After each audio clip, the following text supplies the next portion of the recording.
Welcome to the Story of Us by Scoob, where we journey through the extraordinary stories that shaped the greatest sporting spectacle on Earth.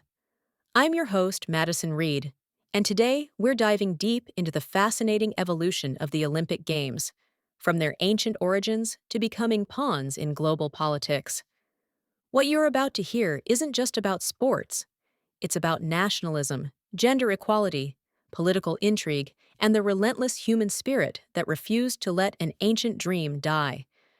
So settle in, because we're about to uncover how a ruined Greek sanctuary became the stage for humanity's greatest triumphs and most shameful controversies. Picture this. It's 1830s Greece.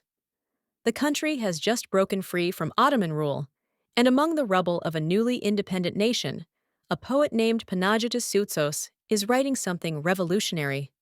In his work, Dialogues of the Dead, he's proposing something that seems impossible, bringing back the ancient Olympic Games. This wasn't just nostalgia talking. Soutsos saw something profound in those ancient competitions. He envisioned rotating venues every 4 years across Greece: Athens, Tripoli, Messalongi, the island of Hydra. Even though Olympia itself lay in ruins, he understood that reviving these games could reaffirm Greek national identity. It was a rallying cry for a nation desperately seeking something to unite around. But here's what's fascinating. Soutsos wasn't working in a vacuum. For almost 300 years, Europeans had been gradually resurrecting the memory of the ancient Olympics. Renaissance humanist scholars had rediscovered and revived works of antiquity. By the 16th century, as books became more accessible, material about the Games reached wider audiences. By the 19th century, people were experiencing Olympic knowledge through spectacles and recreations at circuses. Yet to truly understand these ancient games, archaeologists needed to dig. And dig they did. Starting in the mid-19th century, excavations at Olympia began revealing the Temple of Zeus and other buildings mentioned in historical sources. By the 1970s, heavy machinery uncovered the rest of the stadium and hippodrome. Our understanding comes from both physical evidence and scholarly interpretation. What they found was remarkable. The Greeks dated the ancient Olympiad to 776 BCE, but evidence suggests the site had been a place of religious worship for centuries before. By the 6th century BCE, Olympia had become central to Greek religion, culture, and politics. By the early 5th century, the Games were associated with Zeus's cult and considered the most prestigious athletic competition in the ancient world. The scale was breathtaking. The athletics stadium was enlarged, and an enormous gravel-tracked hippodrome was added, accommodating at least 45,000 spectators. Think about that. People traveled considerable distances and endured harsh conditions under the blazing Greek August sun. What drove them? A complex mixture of motives tied to the broader body cultures of the Hellenic and Roman worlds. For over 1,000 years, the gymnasium had been the center of civic and recreational life for elite freeborn men. Attending the Games meant opportunities for political influence. Olympia was where politicians could be seen and establish their public image. The Games themselves were spectacular. A 5-day program later extended to 6 by the Romans. Athletes swore oaths of fair play on opening day. Day 2 featured blood sacrifices at altars and temples, followed by equestrian events.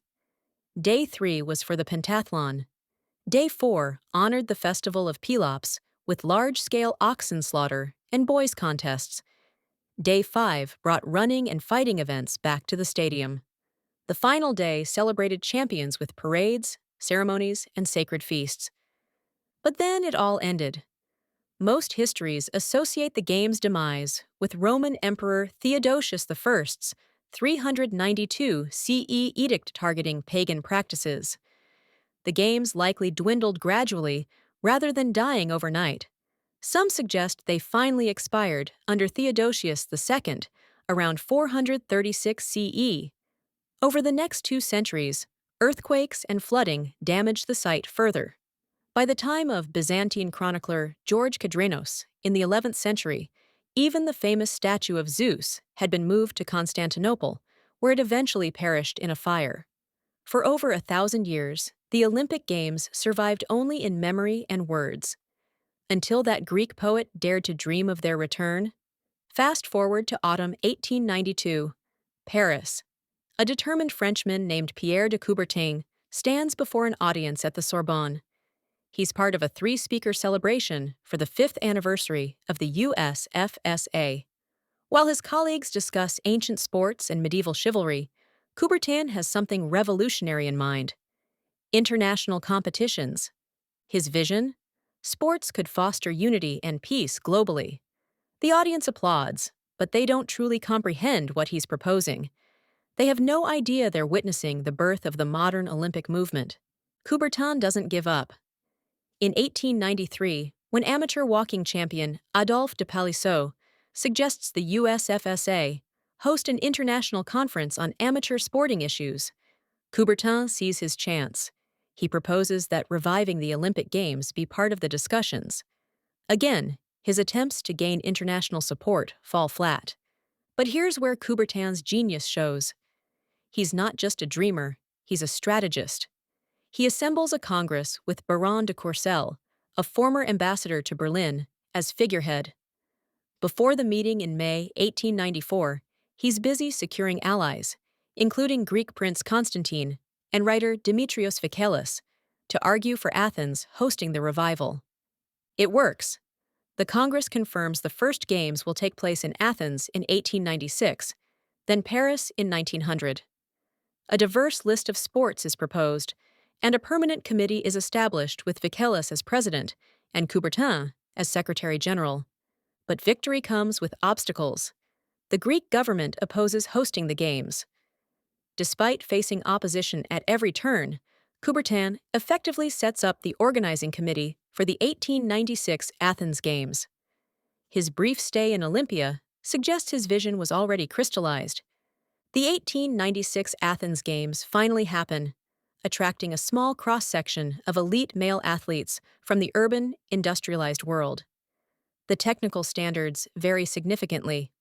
While some events like fencing and shooting have clear rules, others like the marathon are new inventions or adaptations. The closing ceremony mixes chaos, reminiscent of a school festival, with reverence for newly invented ancient traditions. Champions, dressed formally, except for Lewis in traditional Greek peasant clothing, do a lap of the stadium to applause. Finally, the king declares the first International Olympic Games closed. Coubertin's dream was partially realized, but what happened next would test his vision in ways he never imagined. Paris, 1900. The City of Light is hosting the Exposition Universelle, arguably the grandest World's Fair of the Belle Époque. Devised in 1892 and generously subsidized by successive French administrations under Alfred Picard's stewardship, this exhibition aims to showcase 19th-century philosophical advancements while envisioning the new century's prospects. Sports are to be featured, but here's where things get bizarre. The organizers have a unique perspective on athletic classification. Skating and fencing are considered subsections of the cutlery industry. Rowing is associated with life-saving. Athletic clubs are categorized among provident societies. You can't make this stuff up. When Coubertin's group submits a proposal for 1900 Olympic Games similar to the 1896 Athens event, Alfred Picard's response is brutal. He scoffs at the proposal, branding the games as juvenile and poor representatives of the state. In his view, they lack the grandeur, popularity, and democratic values appropriate for the French Third Republic. He dismisses Coubertin's concepts of reviving ancient Greek ideals and his Olympic spiritualism as absurd anachronisms. The result? The 1900 Olympic Games are conducted almost invisibly between mid-May and late October, completely stripped of ceremony. No opening or closing ceremony, no medals or ceremonial wreaths, no hymns, choirs, or Olympic iconography in official materials. Officially called the Concours Internationaux d'Exercices Physiques et de Sports, the press struggles with naming, calling it variously the Festival Games, the Olympian Festival, and the International Games. It remains contentious whether certain events truly qualify as Olympic. They're only considered such due to the IOC's retrospective validation. Here's the kicker: almost no one at the time, not the audience, competitors, or press, realized an Olympic event was underway. The sports lineup is wild. Alongside traditional events from 1896, they add team sports like football, rugby, and cricket. But then it gets stranger: golf, bowling, croquet, pelota, jeu de paume. There's a substantial motorsports program: balloon and motorboat racing, fishing competitions, and pigeon racing. The program involves 8,000 gymnasts and 5,000 archers. There are national competitions in military readiness and life saving. Australian sprinter Stanley Rowley dismisses these events as a huge joke. The cricket event shrinks to a single match between British teams. The swimming competition, held in the murky waters of the Seine, becomes a farce with an obstacle course requiring competitors to navigate over and under boats. Despite these peculiarities, some are pleased. L'Auto Velo, a prominent sports newspaper, proclaims, "Since every 4 years Olympic Games aroused in Greece and throughout the ancient world extreme emotion, never before has sport been so honored as this year. Never has it gathered such a crowd. Sport has become a new religion." The 1900 Olympic Games in Paris, with all their curiosities and controversies, stand as a unique juncture in Olympic and sports history. But if you think that's chaotic, wait until you hear about St. Louis. 4 years later, 1904, St. Louis, Missouri, becomes home to something extraordinary: the Louisiana Purchase Centennial Exposition, established in the same Beaux-Arts style as the 1893 Chicago World's Fair, but surpassing it significantly. We're talking 1,500 buildings, 50 miles of walkways, pavilions from 62 countries, and 43 of the 45 U.S. states. $20 million invested. This isn't just an exhibition, it's a testament to human progress, promising to display the latest achievements in science, skills, and social solutions. The comprehensive sports program runs 6 months, from May to November, crafted by James Sullivan, organizer of the exposition's Department of Physical Culture and president of the American Athletic Union. Sullivan believes sports aren't just leisure activities, but a significant part of what President Theodore Roosevelt calls the strenuous life.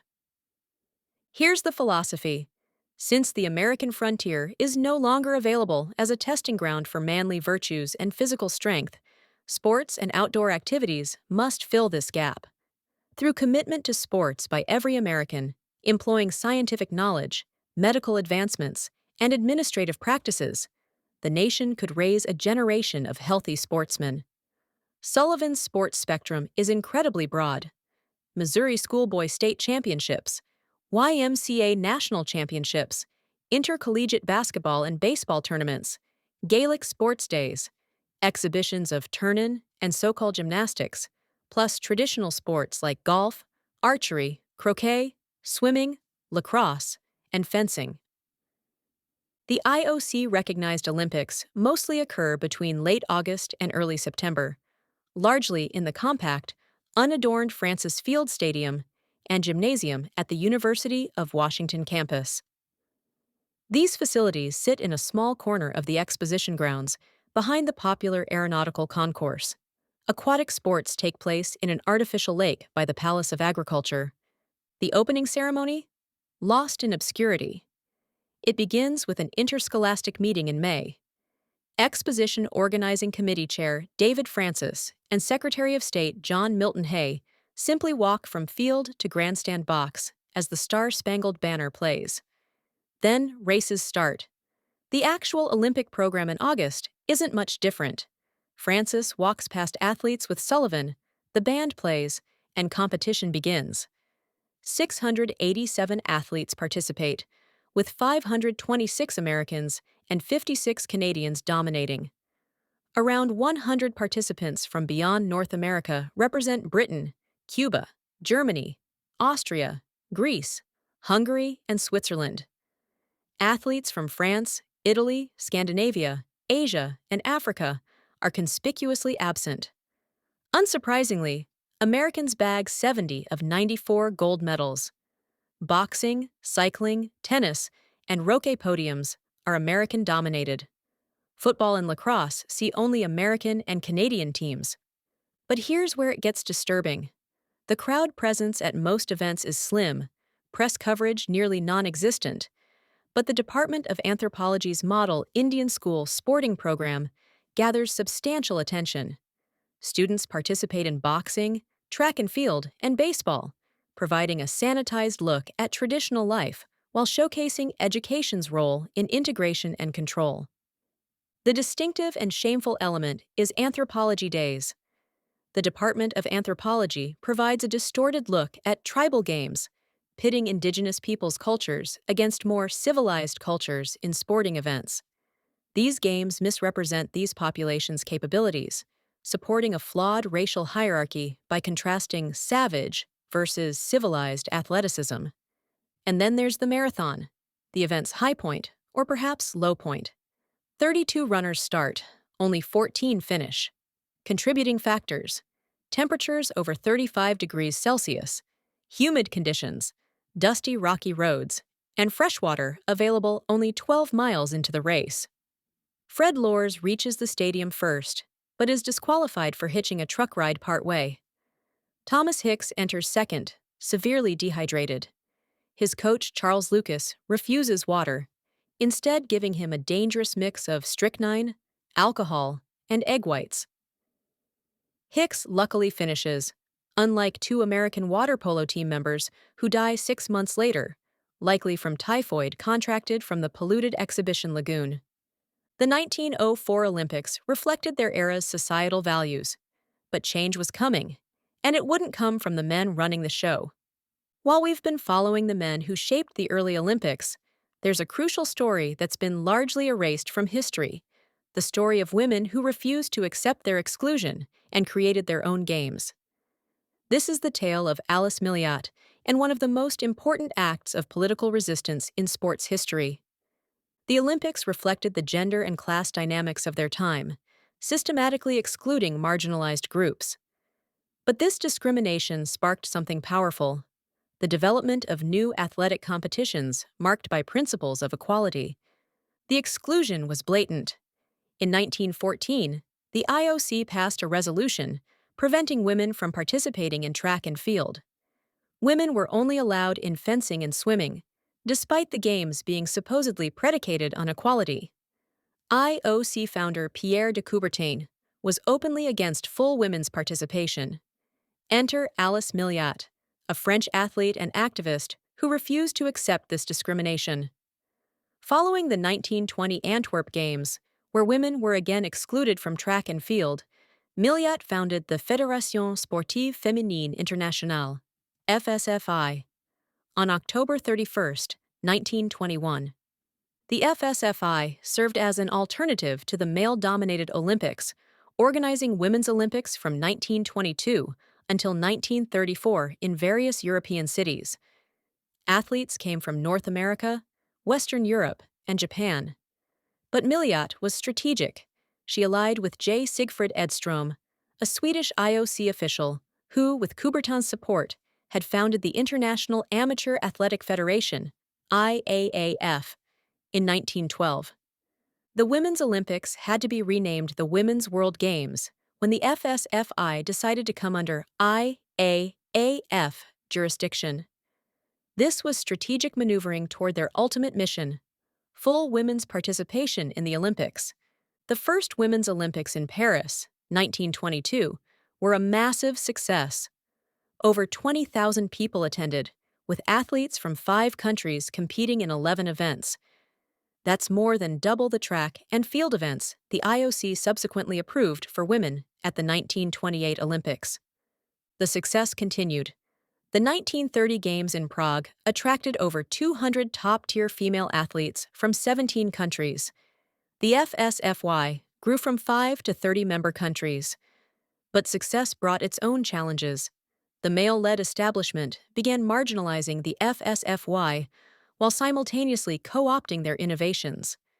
The IAAF saw an opportunity and gradually extended authority over women's track and field events, incorporating them into the Olympic schedule.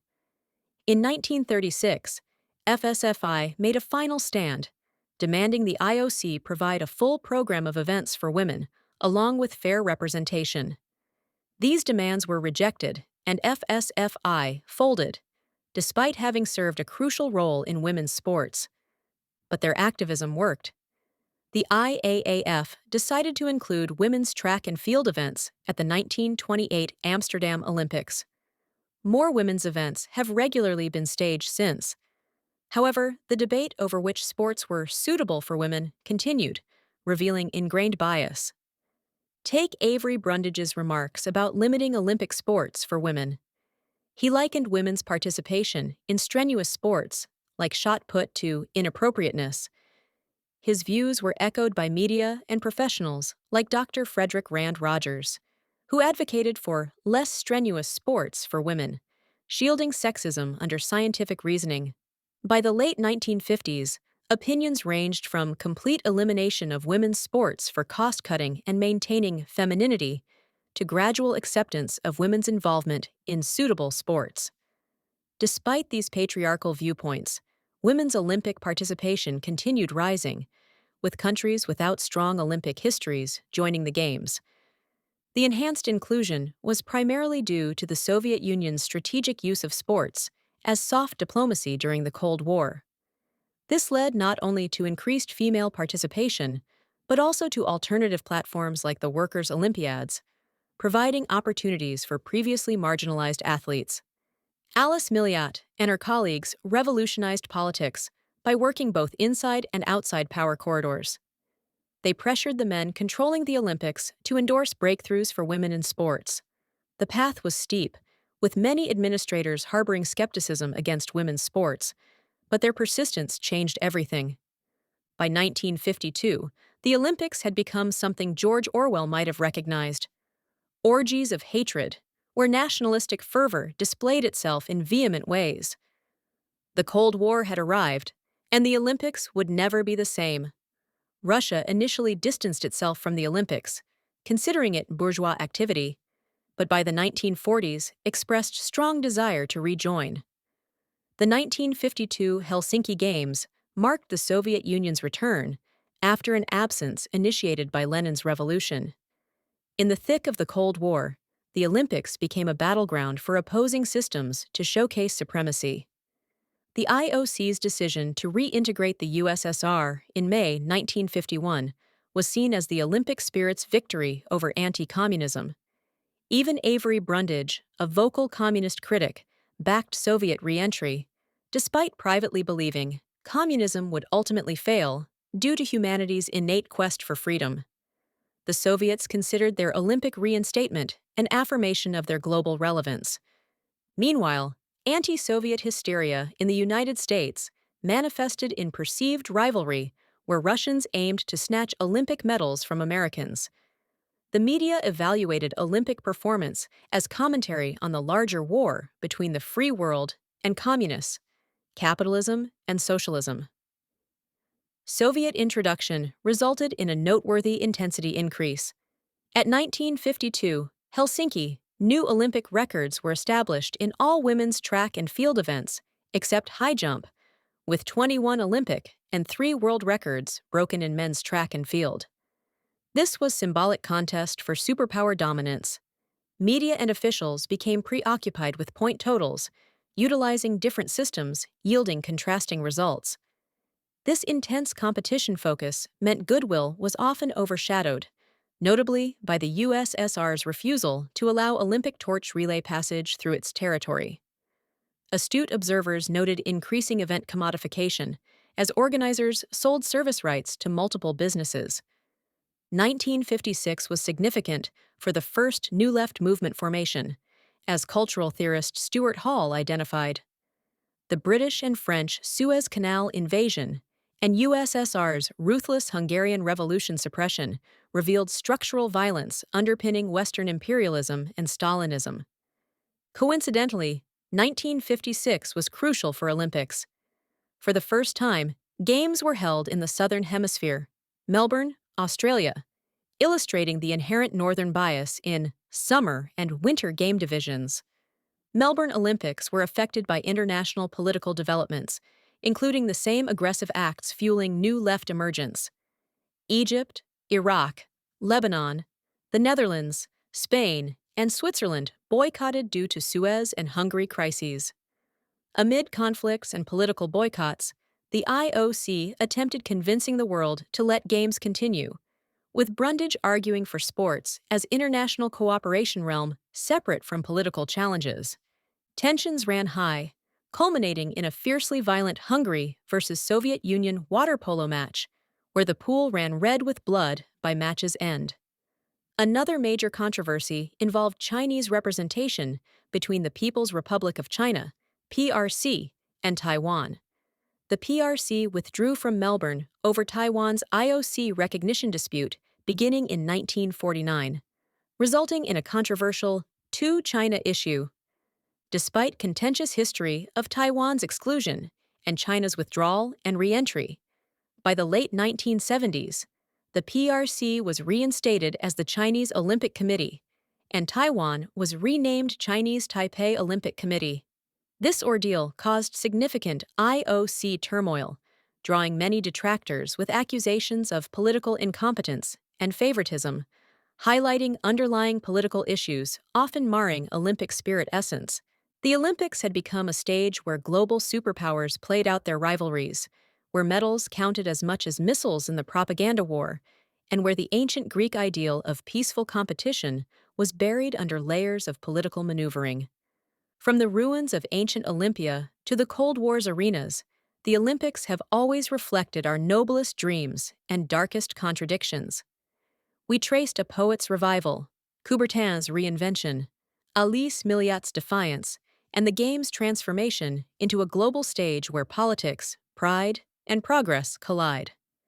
Yet through exclusion and spectacle, something endures: our urge to push limits, to compete, and to share a moment that feels larger than ourselves. Curious which forgotten athlete or scandal changed everything? There's a hidden episode in this history that rewrites how we view a pivotal games. And it isn't in the headlines. Want the full, uncut story? Download the Scoob app now to get access to the full episode and exclusive bonus material.